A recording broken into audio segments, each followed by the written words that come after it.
Audio Jungle. Audio Jungle. Guys, welcome back to another You Know We Know podcast. I'm Alex, he's GEGA. This is Charlie Young, Ollie Barrett, Team GB. We're going to be starting off the podcast back again. Took a while since last time. We're here with voice crack. But we're here with two good guys here, working very hard. I train with these boys. They train much more than me. I thought I was, doing a lot, but they're on a different level. You are under 23. Yeah, silver medalist. Silver medalist, European. He's done a lot. Charlie just recently got a bronze in the European Open. He has many other medals. They've been training here at the centre, and just tune in, listen to their stories, see what they like, find out their preferences, and learn about judo. So let's start off with the main thing. Introduce yourself. When it comes to judo, how did you start? How did judo come into the picture? Yeah. So it's been like a family thing for years. My uncle started off in like a little club, like a club village, just when I was like 4 or 5. Obviously it's like steady, it's not really serious, but I just love like scrapping. Cousins both did it. They both fought at a high level, but just the local club, and then moved to like Nottingham when I was like 8, and then that's when I like properly started doing judo. The first nationals at 9, and that's where it gets a bit more serious. Fair enough. So what would you say, what was the moment in your judo career where you said, you know what, I think this is for me? I feel like when this place opened back in 2013, because back then I was, I'd have been about 12, 13, so I fought at the proper nationals then, like at Sheffield, where it's like professional and that, and it looks serious. And I think then I remember seeing this place open, and I remember thinking like, this looks good. Like it got open like by an Olympian, like all the lads were training. I don't know how serious it actually was, but it was like a proper setup for the first time ever. Presented well, yeah. And I remember thinking like, I want to be there at some point. Fair enough. What about you, Ollie? I first started pretty much, cause my cousin used to do it, and I always played rugby. Like growing up in Wales, like rugby's what you do. And he was just like, he's a couple of years older than me, so he's like, if you want to get better at rugby, start judo. So I was like, fuck yeah, I'll start judo. It helps like with rugby, and then I started doing a couple of competitions, started enjoying it, and then when I went to secondary school, I was just like, it got too much with like judo, rugby, school and stuff, so it's like, I ended up stopping for like 2 years, and then I was in about year 8, and I was like, I want to come back to judo, just do a bit, just get like stronger again, fitter, because it's like everything you get from judo, you can't get from any other sport, so I come back, started doing that, done like 2-3 years, and then I sort of got to the point where I had the choice of like judo or rugby, and I wasn't even that good back then, but what you get from judo, because it's like the individual sport, and just like the reward you get, it's like what you put in you get out, and I like that for myself, so it's like that's what I ended up choosing to do, and then I'm here now pretty much. Right, so like the harder you work, the more you get out of it. Yeah, pretty much, because you're on your own, like you've got like your teammates around you and stuff, but when you step out on the mat, you are on your own. Like if you mess up, it's on you. Right. So Yeah, definitely. When you win, you've won as an individual, Right, yeah, and when it's you've lost as an individual. But in rugby, you can have probably the best game you've ever had, but you can the team can still lose, but you've been the best player on the pitch. Like you can win a game but have a bad performance. Right. Yeah. And everyone like kind of gets like swept under the carpet. But if you're like in judo, you have a bad performance. You're going out first round, second round. So it's like it's accountability on yourself. Fair enough. So what do you think in your career was the this is for me moment? Would it be the bit where you had to decide which sport, or? I think there's a bit of like, obviously when I started getting like the first British medal, I was a bit more like, yeah, this is for me. Like I can see more of a career in this, and especially just like the stuff you get to do with judo, like traveling the world, just training different places, different cultures you get to see. Like, that was always the added bonus. Or like, like in Wales, like a small sort of village, like it's a small village mentality where no one leaves, everyone does the same thing every weekend, week out, and I was like different, and people seem to be different for that, and I quite like that. So I just get to go out, travel the world, and everyone like back home would support me and stuff. I just found it more enjoyable. So do you think you stepping out was a big step into coming around here? Oh yeah, and leaving the village? Massively. Yeah. Like every time I go home, I've been based at the National Centre now for 5 years. I moved here when I was 17, and it's like when I go home every time, like for Christmas or for just go home for the weekend, and I just see some of my mates from school or like friends and family. They're always asking like what I'm doing, Like, they're like, oh, so good you're doing this. Where like the rest of like all my mates are still like in the village. They haven't like gone out and explored. Yeah. You're the one that's doing bigger things type thing. Yeah, exactly. Yeah. Understandable. So the way I see it is, the centre is full of, and to the people watching, the centre is full of the best judo fighters around the country. You know, if you take a look at him in person, he is a big guy. You know, it's not no joke. He is big guy. He's tall, and you know, do you think developing friendships inside the centre will help you push you to your, let's say, maximum performance? Or would you say maybe having too many friends around here is kind of like a weak spot in being too friendly during practice and not being able to put out the performances in randori, which is training, leading to weaker performances in competitions? Like, I head-to-head, sometimes when you fight in competition, like between the boys, that's obviously when you're in the same weight classes, like we are going to fight probably eventually, or we have fought in the past. But I feel like it is just business as well. Like, you're both going out there just to fight and do the best. You just shake hands at the end. A lot with the men on the programme, there's never really any issues. And if there is, it's pretty much squashed within a week. And if there is issues within the men, like this, he doesn't like him, they both know that. It's just left. It's a little bit different to the women on the programme, but it'll always be like that. But I'd say as a team, we get on really well. And we have people like yourself coming in, and then there's visitors. I'd say there's about 5 to 10 visitors each week coming and adding to it. So that just widens the range of practices. So it helps with it. Like, say there was just the 60 men on the programme, is it something like that? Say we've got 60 men on the programme. If it was just us 16 every day, day in, day out, training with each other, it would probably get a little bit like that. But because we have visitors coming in, change the variation of training. That's why we go to like Rycroft on Monday nights. Wednesday nights we come on the session, even though for him especially there's no one really his size, but it's still the variation of practices, because we'll get like a little bit aggro. What about you, Ollie? What do you think? I think everyone's like, there's like obviously a closer mates, like we've got like me and Charlie, say like best mates, we like live together, moving in together, hopefully soon. But like, there's also like having mates, like everyone in life, you're having closer mates to, and like you get on with people better. Yeah. But like there's like groups here. But like when it comes to it, like we're all like one team as such. Like especially let's say competition day, when you need support, like someone's bombed out in the first round, and someone your same weight needs warming up for the final block. Like I think as a team we're all good for doing that. So like when you talk about being a team more than friendship, like we're all on the same page. Yeah. Like with friendship, it's just life. Makes sense. So do you think that breeds better competition within the group as well? Because everyone's trying to be better than everyone else, you think? Or definitely. I think especially like coming up, being a bit younger, coming through, like there's always people like older than you. Like it gives you a good and a realistic target of what you got to chase. Like for myself, especially when I come in, there was a couple of boys like 3-4 years older than me, my same weight.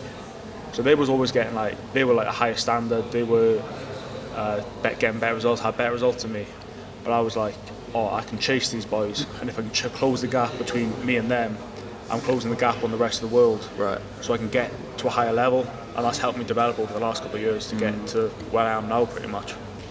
Yeah, it's quite a cruel sport, I think, in a sense of, in a lot of cases, you come here and you see someone your weight, and most people do know where everyone stands. For example, Lachlan here is the number 181, I think. Yeah. That's a fact. So any other 81 that comes in knows that at the end of the day, Lachlan is the goal. Yeah. Beating Lachlan and being the first in that weight category is the goal. And it could be cruel in the sense of overtaking someone and the other person losing the opportunity. But at the end of the day, it's all about who trains more.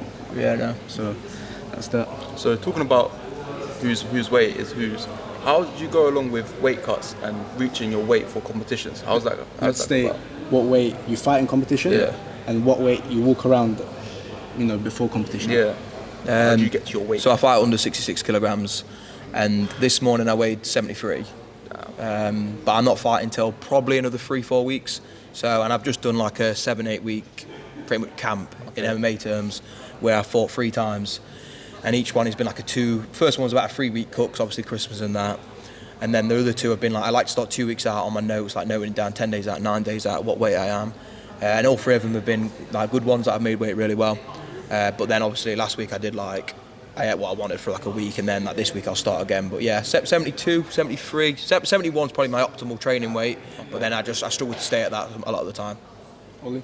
So I fight under 100 kilos. I'd say my walk around weight is normally about 104 to 105, and then if I'm any heavier than that, I start feeling slow on the mat, and then like I just kind of just like watch weight, kind of like natural. As an athlete, we have to eat a certain way. Of course, yeah. So kind of stick to that. I kind of like indulge in what I want as well. So more like strict, but like last week I started bringing it down slowly, and then like dehydrate maybe 2 kilos on the day. But that comes off like pretty easy for me. It's like half hour to an hour's work on the day. Yeah. So when you lot are cutting, do you go on like a, let's say you've got like a week left and you haven't made weight in that week, do you go on like a liquid cut, just try and make weight, do you go aggressively, or? Nah, you need to be as hydrated for as long as possible. Right. And I think anyone else who says they do it different ways probably like wrong, or they'll probably feel it, especially with judo. MMA is different, boxing is different, it's one fight. Judo, like last weekend I had 5 fights. One of them, first one was 8 minutes, second one was 7 minutes. Okay. And that's not with no break. That's like 7 minutes, 8 minutes of just like going for it. Yeah. So and then the recovery time between, after, if you've had a hard weight cut, you can't keep recovering. Maybe for 1 fight, 2 fights you can, but not when you've got 5 fights. And they expect a performance in every event as well. So yeah, like I'll bring it down slowly with calories, and then water, probably 48 hours before, I'll be like, right, I need to start like tracking how much I'm actually drinking, and then 24 hours before normally stop drinking. Okay. But then if it's not a rule, if my weight's good, I'll have a bit. Yeah. Like I'll try and stay as hydrated as possible for as long as possible until I'm like 2-3 hours before on weight, stay on weight, like, and that's it. Ollie? I'm similar sort of thing to Charlie. Like we all learn off each other. Like seeing, they're doing this works for them, and we kind of all do a similar sort of thing.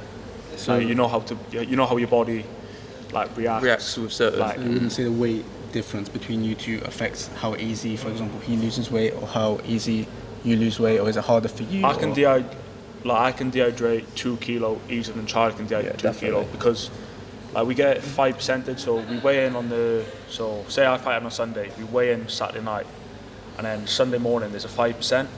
So maybe 4 people out of the category will get tested on 5%. So my 5% is 5 kilos over my actual weight, whereas Charlie's is 3.3. So you're talking about, like when they're talking about dehydrating 5% for him is almost 2 kilo less than 5% for me. Yeah. So it does come off easier. A bigger guy, so obviously carrying more water, more mass compared to a lighter guy. Yeah, let's move away from the pressing weight cuts. I feel like weight cutting in every sport it's the worst part. It's the worst part. This is just bad. Yeah, it's where everyone wants to quit. Yeah. This is not what they want. But let's say everything goes your way for both of you, you get the results you wanted. What is the meal you're having afterwards? Fully enjoy. Don't worry about no weight, no nothing. What would you have? How are you celebrating that win? Anything in the world. Are we doing liquids as well? Liquids, everything. But don't get yourself in trouble. Yeah. Well, they know the score. I'm ordering a beer. Yeah, we're ordering a pint. Away. Like, he knows the rules. Like, as soon as I fought in Prague, I walked straight into the venue, pint waiting for me. Like, if you fought well, you've won a medal. The coaches don't mind you enjoying yourself. I went out that night, and then I don't know. I probably, even though we've smashed carbs in us after weigh-in, I probably go carbs again, just because I've had so much protein the week of weigh-in. Yeah. I'm not really like craving that, but then like, my stomach shrunk as well. Probably maybe not because I am quite strict for 2 weeks, so my stomach does quite shrink. Like it takes me about 2-3 days to really be hungry again properly. I think I am. Mentally I am, but physically I'm not, because I eat. I say I ate a full pizza, I'm done after that. I'm like, but yeah, and especially adrenaline and all that. Like your body, it's tough after a competition day, like to really indulge. But yeah, I'd say a nice pizza, and then like a nice dessert, like waffle, ice cream, stuff like that type of thing. Yeah. Burger and wings is my sort of thing. Yeah. Like good, like decent, like beef burger, and then like some barbecue wings or some hot wings or something. And then some just like dessert, just a little sweet stuff, just snack on. Cravings and like. How about you, GEGA? After your fights, what do you do? Well, luckily I don't have to cut. Crazy weight. Because I normally sit under 81 anyway, so I don't really need to cut. These boys do a lot more than I do in the sense of that. And for me, I can always during the week have junk food whenever it's. Of course, trying to avoid it, but it's not a problem. These boys are always thinking about their physique. Yeah. It's different level. For me, I'll probably go with Charlie with a nice pizza. It could be light in the sense of you won't feel too full. Maybe with a burger, you could feel a bit like Stuffed. you know. But if you deserve it, I would say pizza. Pizza's definitely my after weigh-in. Yeah. So I've weighed in probably two. I like to have a bit of a break. I like to rehydrate kind of properly, and then probably 2-3 hours later when we go for food, I'll try and find like a pizza place. Is there like a specific Margarita. topping? Margarita, just because it's safe. Oh, okay. These, because you think we're in like Czech Republic, Hungary, Yeah, Portugal. A lot of them are safe, but you never know. And it's just some random restaurant that. Especially when you go further afield. Yeah. Right, okay. Like, coming up for us, like he's going to Tajikistan, I'm going to Kazakhstan. Some of them countries you're thinking. Yeah, Like, these don't could be a walk little on the meat, bit. idiot. Could be a bit dodgy. Yeah, just Stay away from the meat, definitely. be careful. But you lot said well, there's around like 60 men in the group. 16 16. full-time athletes. Yeah. Okay, Yeah. so then there should be a couple nicknames going around for other people. I know GEGA's the Uranagi King, right? That's what I've heard. So Yeah, how yeah. about you lot? There's a few. There is a few good ones. Yeah. We've got a few like what are just like he's called Egg. Like, Egg. no one. There's no one calls him Ollie. Just egg. It's Egg. I got a tattooed on me as well. Yeah. No, where you got a tattoo of an egg? Hey, with a judo belt. That's brilliant. Oh, Yeah. that's funny. We'll shoot you lot after. Yeah. That's funny. So I'm Egg. Egg. Who else? Eagle. We've got Eagle. He's a VI guy, big guy. Okay. It was kind of a self-proclaimed nickname. Not as good maybe, Right. but have you watched the film Eagle Has Landed? No, I It's a haven't. great film. He just put Eagle Has Landed when he got to an event, and then that's stuck ever since. So some of them we probably can't really say. I'm not too sure. One of them's Bean. Bean. But Evan Malloy, he's nicknamed Bean. Yeah, that's a proper. What about you yourself, huh? No, I ain't got a Ah, nickname. come No, on. What's- no, I genuinely what's his haven't. nickname? I ain't got a nickname. Literally. He wants one. I would love a nickname. He's been gagging for I'd one. love a nickname, Trying but to it's, force you a couple, can't but- force it. He needs to just come. But I feel Right. like I've been here too I've long. heard you calling yourself a certain thing. That has I been- think you can self-proclaimed share it. Yeah, it's Yes, self-proclaimed. self-proclaimed British, face British judo. Yeah, Oh, yeah? definitely, yeah. I feel like if you say it with confidence, well, Yeah, no, it's not a problem, is it? no, definitely. It's not like Well, he hasn't achieved much. He has achieved several medals anyway, more than a lot of people in British judo. So No, definitely, you can- definitely. It's not. I don't actually think I am, but it's more of a joke type of thing. Social media, innit? It's social media presence. Like on social media, it does when you call yourself something, and I've seen it on with like other people. It does like it gets it. Well, first like 3 months of me doing it. Oh, who do you think you are? What do you think of this? Right. Ooh, Like I'll just what. I'm looking at user 1246. Like, okay, cool, mate. Like, it doesn't bother me. Like, and a lot of I'd say 70% of it's good comments. And if someone meets me personally, they normally sound me. That's Like, it. a lot of the hate. A lot of the hate. They haven't met me personally, so It's just on the screen because they don't know you. yeah, exactly. You're not taking away from anyone else, at the same time. So I don't see why there should be any hate. Yeah. It's not like it's directed towards anyone, or you're doing it for yourself. You're just and it's boosting working. yourself up even more. Yeah, exactly. Absolutely. So this question's personally from me to you two, because I train both judo, I like MMA as well. There's a couple other sports, Georgian wrestling, combat sambo. I personally like exploring other sports. I know there's a certain things when it comes to British judo, you may not be allowed to explore other sports, but let's take away that factor of British judo blocking, or whatever the term is, maybe not blocking, but let's say you being focused on judo.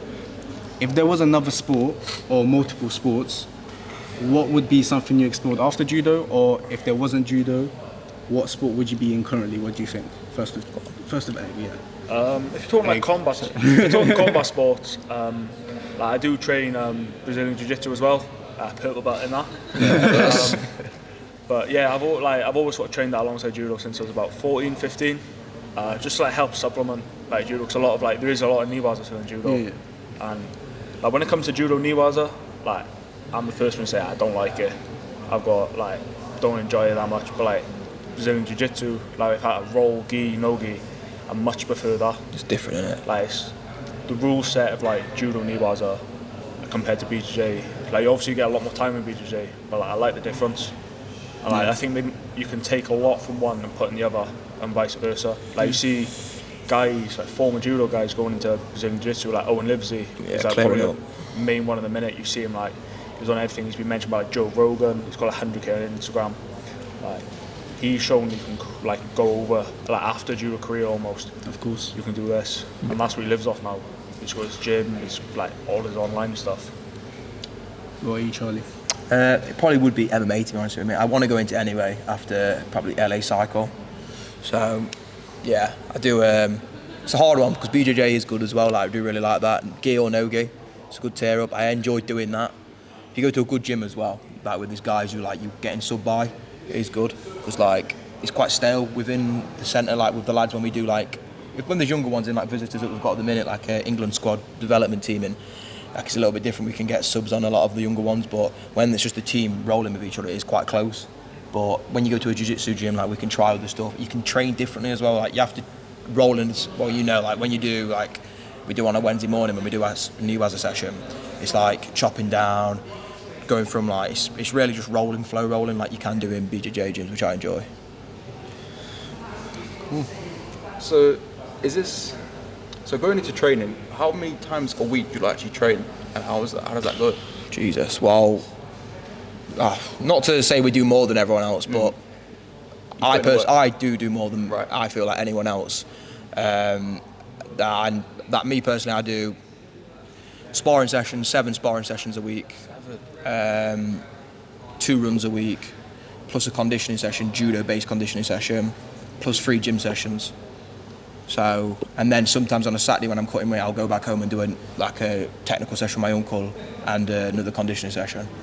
Right. So I don't really, how many is that? 7, 10? Yeah, but when you say 7, inside those 7 sessions of randori, how many fights is there? Yeah, that's a whole different thing as well. But you, Ollie? Similar sort of Charlie. Like I think last year he was like obviously doing more than everyone else, and like everyone could see that, and he was getting results. So I started training an extra 2 sparring sessions a week. Like we drive to Rycroft on a Monday night. It's like an hour there, hour back. We get back. Like last night we got back at 12 o'clock. And we was in for half-9 this morning for another sparring session, like hard. Well, this is the hardest day, Tuesday. We're in for this, and then like, so same amount of sparring, same conditioning, same S&C. Don't really run as much as a bigger guy. It does take it out of me a lot more, especially after like our body's getting battered by getting thrown around, having to go on like the runs. Like if I can get them in my training, I do. It's just sometimes I'd rather do more judo, because it's better for my body, like my knees, my hips and stuff like that, my back. The running just kills me. It's different fitness as well. Like being, like I've got like 2 cousins who do MMA, like was their job, and they both can run. When I went running with them, they can like outdo me. They can do 5Ks in like 18 minutes, 17, 30, 18 minutes. They're flyweights in MMA. So I'm a little bit heavier than them in that, but they like when I do a 5K, I'm maybe around 20, just under 20 now. But like for me, that's good. But for judo, it doesn't really matter. Right. I just do it more weight making, like. It's a base fitness, so it's good still to have it, but it doesn't make that much of a difference. It's more doing the hard rounds, like doing the Monday mornings and going to Rycroft at night. Wednesdays doing the double, like it's just that's what pushes your fitness, judo fitness. Judo fitness is completely different to anything else. Yeah. Like, you can get like the fittest, like say like an Ironman guy come in. Obviously they do an Ironman is ridiculous, like the fitness levels of them. But if you got them to come in, and like say even like a former judo player who trains Ironman, they could come in and they won't be able to do 4 3-minute rounds. They'd be fucked, like laying on the mats, probably spewing, the cramp in their forearms would be unreal. But just like judo fitness is like completely different. The only way you can get better at it is doing judo. That's the only way to actually propel it and actually work on it. And you can't do no other fitness because it doesn't really help. Yeah, it's good to have a base though, like rowing, airdyne, running. Like I think a lot of people should, especially younger ones, they should be smashing that 2-3 times a week, cardio, 2K rows, 5K runs, stuff like that. 4 4s, like competition. Probably 4 fights. A lot of the younger ones will have 5 fights, do 5 sets of 4 minutes, base. But then, because then you can push it more in randori, and then you can get fitter at judo. Especially when you're younger, they're not in a full-time setup. So you obviously got school and stuff, and clubs only run 2 or 3 times a week. So if you are like younger and you want to get like your fitness up and stuff, you have to like supplement it. It's going to have to be a run, a row, bike, shit like that. Or the type of session you're going to see us do after this, like that's probably one of the best as well. Without doing judo, that's the type of session what would be the best that you'll see us do after. We'll throw some clips in what we're doing it as well. And you know, there's a lot of people here from a lot of different parts of England. You know, let's say Wales, and let's say GB. But you mentioned Rycroft quite a lot. What do you think, for you personally, the centre or back home? Where do you feel more comfortable? Now the centre probably. Centre, yeah. I'm at home when I'm at Rycroft, But obviously, I'm very comfortable there. But I know I'm not really going to improve being there 3 times a week, and that's it. I know I need to be here always. I think a lot of people are like that in this country, like they're comfortable somewhere. So it's a comfort thing. So they know that, I'm comfortable there. That's a nice environment for me. Are you going to improve? Are you going to get to that next level? Probably not. It's like that big fish in a little pond Yeah. sort of mentality. Like when you come here, especially when you're like 18, 19, you are that small fish in a big pond then. Big time. That's where you need to be if you want to get bigger and better. Like the competition is here. For you to Yeah. improve, you have to Yeah. be here and work as hard or harder than everyone else around you. Yeah. No, you do. But it's hard when you have people like, Charlie and Ollie, I'm the youngest one, I think, in the morning sessions when I come and train with them. And when I see, like, I try my best to keep up, but there's certain things like the conditioning and stuff that I can't really come close to the fitness level, no matter what other sport or what else I do. And, like they said, judo has its own style, own techniques, own stamina and everything. And it's just something you have to work on and get into. Do you think it's something that you have to do young, or voice crack? Do you think it's something you have to do young, or do you think it's something that you can get into maybe later on and you'll still be fine? Depends how late Yeah, there's definitely a limit. And I think weight class as well. Yeah. Definitely takes I think heavier weights you can start a bit later because they have a longer career. Like being a plus, I feel like you've definitely got a longer career. You see a lot more overs in their mid-30s, don't you? Yeah, Than 60-kilo players. But it's also having like the fundamental movements and stuff that you get from judo from such a young age. Like it sounds like really basic, but just like being able to do almost like gymnastic exercises. If you can't do them and like, you come like judo, you need to be like really relaxed but like strong at the same time. Yeah. But like especially when you go to like clubs and stuff and you get some like newbies, they go like all strength because they think that's how judo. So I think there is a cut off. Like if you want to go to like the Olympic Games or like World Championships, there probably is sort of a time where you need to do it from a younger age to come through like the systems and stuff. But, like if you wanted to be like a recreational or national player, like you can pick it up at any time really. Yeah. So we've talked about where you started and how you got into it, but what is your goal? Where are you trying to reach in your career? For me personally, definitely the Olympics. Maybe not this one, probably LA. I felt probably about a couple of years back, maybe just to get the Olympics. Now I'd definitely say like a place in, medal.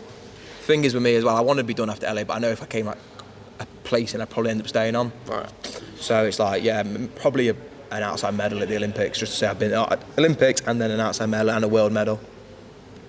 For me personally. Same sort of thing, like the main goal in judo for pretty much every judo athlete is Olympic Games. Then it's like getting there, getting a medal. But you also got like the world championships, world masters, where like the top 36 compete. Like you get a bit more prize money. But that is like probably one of the hardest ones because anyone is in that tournament. You've got that, then you've got senior Europeans, and there's like prestigious tournaments. Like, I want to like get a Paris Grand Slam medal, which is like the most prestigious Grand Slam. It's gone back like years. But if you've got a medal there, you're a serious player. It's tough on us. Like when were you 19? Yeah. So when I was about 19, I don't even think I won. I maybe won like 2-3 fights that year, the whole year, maybe 5 overall. Right. I didn't come close to a medal my last year junior, and I remember thinking like, I won't ever get a senior medal. And then the year after I got a senior bronze, I remember being over the moon. But I've always wanted the national anthem. Then the year after, I won a gold in a tournament. And then that felt like the optimum for me. Like that felt. Right. And then now it's like if I did that again, that probably wouldn't feel as good. So Yeah. then you're always striving for more. For more. So Yeah, 'cause like, you felt it already. So Probably wouldn't feel as. Well, I know it wouldn't feel as good. Same. So. Yeah. How are you, GEGA? What are you trying to reach? I think the same. Of course, everyone wants the Olympic medal is the main goal. It's something that everyone wants. I'm still a bit young to be talking and saying I'm gonna get a medal, this and that. I go here and there. For me, the future's still very wavy. I would say not decided yet, and when and how. But hopefully, like they're saying, sometime in the future, probably from Los Angeles onwards, that'll be when I'll slowly come into the cycle, see what happens. But yeah, hopefully, training with boys like them, it is a big benefit. In a year and a half of training with them, I've seen a lot of improvements, physically, mentally, and just a lot of techniques, and they don't shy away from helping. You know, there's been multiple times where I've been thrown by them, and they've also just told me, you know what, maybe try this, maybe work on this. There's been multiple times I've come in and they said, you know what, I think maybe you're looking a bit bigger weight-wise, or, you know, even maybe crack a joke about, let's say I get a Uranagi, my favorite throw, let's say I get a throw, they'll laugh about it. But at the end of the day, even that little comment of, you know, maybe even a joke thrown in there of, oh, Uranagi King, whatever, it is still like a confidence booster in the sense of, you know, that they're still supporting. There's different ways of supporting people. It doesn't have to be, oh, well done, and clapping for them. It can be anything as standing next to them, being with them every day, training with them, and also even like comments, anything like that, everything helps, and whatever keeps the team, you know, close, and as long as you help each other, that's the main thing, you know. Yeah. I think everyone progresses very well, and I don't think anyone is really lacking in the centre. Everyone is top level, and yeah, that's probably all I can say. These boys do the most, and yeah, you got any other questions? Not that I can think of right now. No. Is there anything you want to mention? We could also throw some mentions to the coaches. I know they are the main thing in judo. Personally, what do you think the main thing a coach has told you that has stuck with you and drastically improved judo? I feel like for me it will probably be when I first came onto the programme, and shout out Denny Roberts. He gave me some like very good, firstly gripping advice because I had zero gripping, and just fundamental movement advice, and that definitely has stuck with me. I still use all the gripping that he showed me from when I was 17 actually, when I was on the EDS, it's like 17 and 18 when I first joined the programme. Definitely that stuff still stuck with me. So yeah, probably that, to be fair. Even though I didn't work with him for about a year, that has stuck with me a lot and been very helpful, very beneficial. Kind of similar sort of thing which I said, but I think I come from my club coach, like Stephen Abley, like Dragons Academy, that's where I'm from, like in Cardiff, in Wales. It's just like the time and effort a coach puts into players, like, and then like when I was saying earlier, like I weren't that good as a cadet and stuff. Like I didn't get my first national medal till last year, but he always like would train with me. He like showed me the basics of gripping, movement, and like that has just helped me from like a younger age, having them basics installed, and then just keep like repetition of that has just helped me throughout my like career so far. Fair enough. One more thing I think about judo, compared to the amount of training you put in, I'm not happy with the amount of fame and the followers and the spotlight that judo has. Do you have any comments about the fact that, you know, the amount of work, and then when you look over to what you get back from judo, maybe money-wise, maybe fame-wise, what do you think? Is it fair? I feel like if you do the right things, if you get the right results, you can do the right things after the results with media coverage, and like it depends what you want from it. Judo, I know what type of like level of like fame I could get to, or like anything like that, and I feel like I know what to do with that type of thing. And I know it won't be the pinnacle of where I want to be, so that's why I would want to go to MMA, something like that, because I know where you can get to. But like with judo, no one's, unless you're Teddy Riner in France, maybe. But like, I ain't gonna get the results he's got, and judo's nowhere near as big as this country is in France. So, and it's not as worldwide as like MMA or something like that. So yeah, I feel money definitely is an issue. Like they should be better bigger money. prize pools. Yeah, it should be better money. But same again though, if you're the best, it is good money. Yeah. So it's just an argument about be the best then. Yeah. But yeah, same sort of things what Charlie said really. It's just like the fame, like in certain countries like judo is the biggest sport, like you talk like Georgia, Japan, like obviously Russia back when there was Russia, when they were allowed to fight under Russia, say France, like they're big judo countries, but like especially in like Britain, judo's like quite a small sort of sport, no one really does it. Like I don't think no one sort of recognises the amount of work that gets put in for the reward sometimes, like if you're outside the sport, like you see, like, obviously, your footballers, your rugby players, they're full-time athletes. They train 3 times a day, but they get everything paid for. Like, there's multiple players on this program who are funded, but like they're working part-time jobs, like as well to support the training. So having to train, like compete, travel the world, and have to work a part-time job as well. So, like, 'cause that's especially with the current like situation with the fucking money and shit. Cost of living, all that bollocks. Yeah, of course, yeah. just being able to fund there, so you can get the best out of your sport. Even the players that are on funding, like there is funding, you hit the right criteria. Like even the results I got last year and probably this year, it's really minimal. It's lower than the average. It's the minimum wage is lower than that. So like, and there's players who are on that and still having to work, like for example. And it's like that shouldn't really. You shouldn't have to do that. Of course. It's like none of us should have to work. I don't think. I think that's ridiculous. Yeah, especially when this is your life. This is what we want to be doing. Yeah. For the amount of work you put in as well to help out, not even just yourselves, but the judo in Britain, just trying to elevate it itself. The amount of work you're putting in to do that, and you just have to get a part-time job. Sometimes it's a full day at work. It's an 8-hour day, and it's like it's not an 8-hour day sitting at night. It's an 8-hour day of being thrown, being battered, being like, oh my god, I'm so sore. Yeah, and then having to wake up next day to go work. It's like. Let's say like today, for example, we had a tough randori session this morning. We've got conditioning, like you're going to see in a bit. Then I finish that. I'm going to have about a 2-hour nap, hour and a half nap, and then I've got a 7-hour shift at work. I'll get home at 12 tonight. Yeah. And at that point, you're absolutely dead. Yeah, but then it's what I've got to do. It's like, this is why I chose the sport. It's part and parcel of it. Like loads of judo players, like, all around this country, are doing the same sort of thing. So I'm not saying, I'm the special one. Exactly. You can't complain about it. Everyone's doing it. Like, that's what you have to do to fund this lifestyle and live this lifestyle. It's part and parcel of it almost. But it shouldn't be. It shouldn't be like that. Everyone should be getting paid to do what they're doing, especially to elevate the sport itself, because that's what you lot are doing. People in a lot worse positions than like me and him. We are fortunate. We're funded. We are funded athletes and that. But then again, we've had the results to be that. So there can't be any arguments with other people around the country because it's not luck. No. Like I think there's one other man in the whole of the country who's not here, who could be on funding. So there's one other man. The rest of them, the rest of everyone who does judo, hundreds of players in the country. Even though it's not a big sport, there's still a lot of full-time setups in the country. There's one other man that could be on funding that isn't, apart from the men that are here. Fair enough. Well, only if we were any good at football, maybe we would have a bit more money in our pocket. But Exactly. sometimes the training sessions, we're all pretty shit. So it is what it is. Let's stick to judo. Thanks for coming into the podcast. No, thank you. Charlie Young, Ollie Barrett. Thank you for coming. We'll put your Instagrams, TikToks. If you want to say it as well. Yeah, if you want to promote anything of yours. Yeah, TikTok is just Charlie Young, and Instagram is Charles Youngie.